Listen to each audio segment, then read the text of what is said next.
हमारी सुरों की देवी, जी हाँ, लता मंगेशकर जी। उनकी लाइफ स्टोरी हमें पता है, उन्होंने शादी नहीं किया। लता मंगेशकर जी के एक इंटरव्यू में उनको कहा गया था कि अगर आपको नेक्स्ट जन्म मिले तो आप क्या बनना चाहोगे? तो उन्होंने कहा, मैं लता मंगेशकर तो नहीं बनना चाहूँगी, क्योंकि लता मंगेशकर की पीड़ा और मैं पाना नहीं चाहती। इससे हमें समझ में आता है कि उनके जीवन में भी बहुत सी पीड़ाएं थी। मराठी फैमिली में उनका जन्म हुआ था। 5 साल की उम्र से ही संसार के प्रेशर उनके ऊपर आ गए। उनके भाई बहनों की परवरिश उन्होंने ही किया। तो मराठी फिल्म, हिंदी फिल्मों में छोटे छोटे कैरेक्टर चाइल्ड आर्टिस्ट के रूप से लता जी करने लगी। फिर उनके सिंगिंग कैरियर भी स्टार्ट हुए, आगे ही बढ़ते गए। पीछे मुड़ने का उनको वक्त ही ना मिला, क्योंकि इतनी सुरीली माँ सरस्वती जिनके कंठ में बैठे हो, उनको सुनना तो हर कोई पसंद करते हैं ना। उनको भी मोहब्बत हुआ था। उनके भाई के एक दोस्त, वो एक महाराज थे, राज परिवार से थे, तो लता जी से बेइंतहा मोहब्बत करते थे और लता जी भी उनसे मोहब्बत करती थी। दोनों शादी भी करना चाहते थे, लेकिन नियति को मंजूर नहीं, तो कैसे हो सकती थी। वो राजा थे, वो राज परिवार से थे। कोई नॉर्मल फैमिली के लड़की को शादी करना उनके माता पिता को पसंद नहीं था, तो शादी नहीं हुई। वो राजा, वो महाराज जो थे, उन्होंने भी शादी नहीं किया। पूरी ज़िंदगी बिना शादी के रह गए। एक्चुअली मैंने वीडियो बना चुकी थी। गूगल से लता जी के बारे में थोड़ी सी जानकारी ली, पर मैं सेटिस्फाइड नहीं थी। उनके पर्सनल लाइफ के बारे में मुझे स्ट्रॉन्गली अंदर से नोइंग था कि ट्रू डिवाइन फेमिनाइन, उनके जो लाइफ में जो रिलेशनशिप्स आए वो ये प्रूव नहीं कर रहे थे कि उनके डिवाइन मस्कुलाइन थे। पर वो महाराज जी उनसे शादी करने वाले थे, उनकी शादी नहीं हो पाई किसी रीज़न से। तो मैं इस कंक्लूजन में आई थी कि इतनी बड़ी सिंगर, इतनी बड़ी हस्ती, इनके अदर हाफ, अदर सोल जो होंगे, वो भी सिंगर तो होना चाहिए। ट्विन सोल्स जो होते हैं उनका इंटरेस्ट तो सेम ही होता है। डॉक्टर है तो डॉक्टर होते हैं, फिल्म स्टार है तो फिल्म स्टार होते हैं। जैसे मेरे पापा की बात करती हूँ, पापा बैंक एम्प्लॉय थे तो उनके अदर हाफ भी बैंक एम्प्लॉय बनी बाद में। बहुत सेंसिटिव और फीलिंग वाली है। किसी दिन मेरे पापा के स्टोरी भी मैं शेयर करूँगी। एनीवे, जो महाराज थे वो हो सकता है उनका सोलमेट हो। लता जी के गाने सुनते थे, उनको लता जी के गाने पसंद था, खुद सिंगर नहीं थे। मुझे स्ट्रॉन्गली डिवाइन बता रहे थे कि आप इस वीडियो को बहुत डिटेल में बनाओ और अच्छे से बनाओ, क्योंकि बहुत ज़रूरी है ये सारे पॉइंट्स। तो फिर मैंने बोला ओके। पापा जब कल गांव से कलकत्ता आए थे, मम्मी को शादी करके लेके आए थे गांव से, तो भवानीपुर में जो घर में रहते थे किराए के, उसी एरिया में महानायक उत्तम कुमार जी, हेमंत मुखोपाध्याय जी और भी बहुत सारे म्यूज़िक डायरेक्टर्स, ये लोग उस घर में आते थे। उस घर में आते थे, बैठते थे, बातें करते थे, तो पापा भी उनके साथ बैठते थे। सेम सोल डिवाइन मस्कुलाइंस मिलते थे, है ना। पापा भी तो इसी जर्नी में थे। जो सेम सोल जर्नी में होते हैं वो आपस में दोस्त तो बन ही जाते हैं। तो पापा ने मम्मी को बोला था हेमंत मुखोपाध्याय से लता जी की शादी की बात हुई थी। तो हेमंत मुखोपाध्याय जी ने बोला कि मैं ऑलरेडी मैरिड हूँ और शादी करना तो पॉसिबल है नहीं। तो ये बात से मेरे को क्लिक हुआ।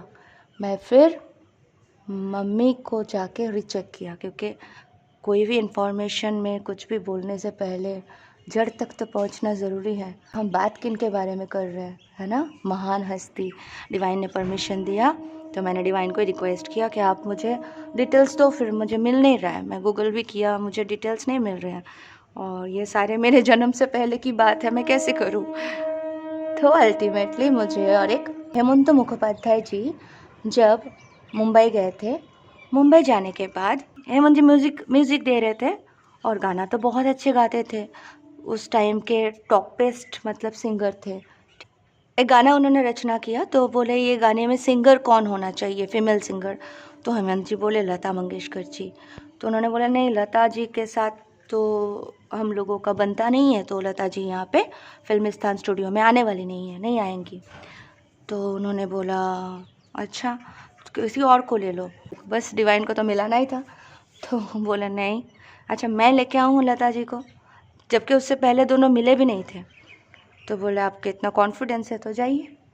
हेमंत मुखोपाध्याय लता जी से मिलने चले गए। बस पहले मीटिंग में ही दोनों दोस्त बन गए और लता जी एक्सेप्ट कर ली वो ऑफ़र और फिल्मिस्तान में जाके रिकॉर्ड किया। हेमंत मुखोपाध्याय के फैमिली के साथ लता जी के फैमिली का भी काफ़ी क्लोज रिश्ता बना। लता जी कलकत्ता आती थी, हेमंत जी के घर में रुकती थी, ठीक है, अंडरस्टैंडिंग था। वीकेंड में जब बॉम्बे में थे तो हेमंत जी, उनकी वाइफ एंड लता जी तीनों साथ में डिनर पे जाते थे, तीनों साथ में मूवी चले जाते थे। लता जी को मालूम पड़ा कि हेमंत जी की पत्नी प्रेग्नेंट है तो उन्होंने कहा अरे बंगालीज़ में तो आप लोग, आपके रिचुअल्स है शाद खिलाना, मतलब बहुत सारे भोजन व्यंजन बना के बच्चे के खुशी के लिए, बच्चा जन्म होने से पहले हमारे में एक रिचुअल है भोजन खिलाना। फिर लता जी बोली ठीक है, फिर मैं आपको खिलाना चाहती हूँ। तो बड़ी होटल में लेके जाके उनको बहुत प्रेम से साद खिलाई हेमंत जी की वाइफ को। तो हेमंत जी की वाइफ ने भी बाद में अपने इंटरव्यू में कहा था उनके तारीफ़ करते हुए कि उनके अंदर जो देने की भावना, प्रेम भावना थी, वो भुलाए नहीं भूल सकते। हेमंत जी के साथ काफ़ी सॉन्ग्स उन्होंने एक साथ डुएट गाए। नेताजी इंडोर स्टेडियम में लता जी और हेमंत जी के डुएट प्रोग्राम अरेंज किया गया था। तो प्रोग्राम के 2-3 दिन पहले लता जी की तबीयत कुछ ठीक नहीं थी, तो लता जी ने हेमंत जी को फ़ोन करके कहा कि मैं नहीं आ पाऊँगी बिकॉज़ मेरी तबीयत न जाने क्यों बहुत ख़राब हो रहा है। तो हेमंत जी तो टेंशन में आ गए बिकॉज़ टिकट बिक चुके थे उनके नाम से। लता मंगेशकर, हेमंत मुखोपाध्याय दोनों साथ में गा रहे हैं। जो भी अरेंजर थे, जो अरेंज किए थे, वो सारे टेंशन में आ गए थे। लेकिन एंड ऑफ द टाइम जब प्रोग्राम शुरू होने ही वाले थे तो लता जी आ गई स्टेज पे। फूलों का हार हेमंत जी के गले में पहनाई और उनके पैर छुई, प्रणाम की। उन्होंने कहा मुझे किसी के भी पैर छूने का मन नहीं होता, पर हेमंत जी के पैर छूने से मुझे शांति की अनुभव होती है, इसलिए मैंने उनको प्रणाम किया। तो यहाँ पे एक डिवाइन फेमिनाइन, एक डिवाइन मैस्कुलाइन का सम्मान, रेस्पेक्ट अदर हाफ को दर्शाता है, उन्हीं के वाइफ के लिए प्रेम दर्शाता है। और डिवाइन ने जैसे भी उनको अंडरस्टैंडिंग करके साथ में रखना था, साथ में रहे, दोस्त बन के रहे। लता जी 2 चोटी बना के आती थी स्टूडियो में, तो हेमंत जी खुश हो जाते थे, कहते थे तुम तो बिल्कुल बंगाली लगती हो और इतनी स्वीट दिखती हो। तो डिवाइन मस्कुलाइन का तारीफ़ है ना, कम्प्लीमेंट। लता जी जब कलकत्ता आती थी तो हेमंत जी उनको गोड़ीहाट मार्केट, साड़ियों के, ज्वेलरियों के दुकान दिखाते थे। तो लता जी वहाँ से उनके फैमिली के लिए, हेमंत जी के फैमिली के लिए खूब सारा शॉपिंग करती थी, परचेज़ करती थी और सबको गिफ्ट करती थी। एक डिवाइन फेमिनाइन के नेचर होता है सबको देना, बस बांटना, तो वो करती थी। फिर हेमंत जी के घर में आके रहती थी तो खाना भी बनाती थी कभी कभी सबके लिए, ठीक है। तो ये सारे चीज़ों से हमें पता चलता है कि एक डिवाइन जर्नी कैसी होती है। इसमें कुछ जलन, ईर्ष्या ये सब होते ही नहीं है, ठीक है। एक देने वाली आत्मा सिर्फ देना जानती है। दुनिया को तो देके ही गई ना, कितने मधुर आवाज़, कितने सारे सॉन्ग्स। हेमंत जी के पापा को, फादर को किसी पड़ोसी ने बोला, अरे वो लता मंगेशकर जी आपके घर में ही रुकती है?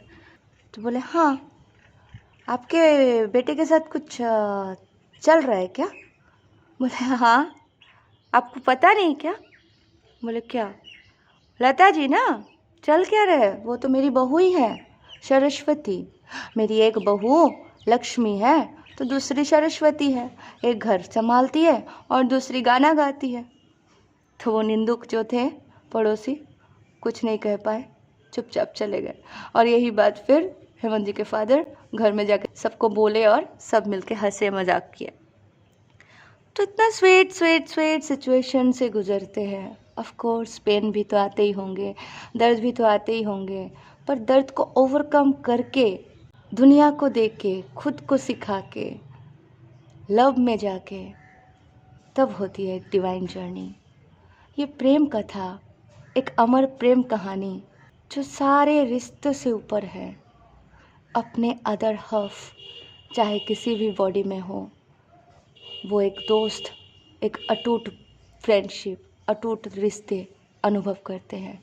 और उनके जो सोलमेट्स, कार्मिक्स, जो भी उनके रिश्ते होते हैं, उसे भी अदर हाफ अपना ही समझते हैं। ये नहीं समझते कि उनका अलग। एक रियल सच्ची प्रेम कहानी, रियल सच्ची फीलिंग्स की बात होती है। गाने का लिंक दे दूँगी, दोनों के डुएट, आप सुनना। Next part will upload tomorrow. Thank you, love you all.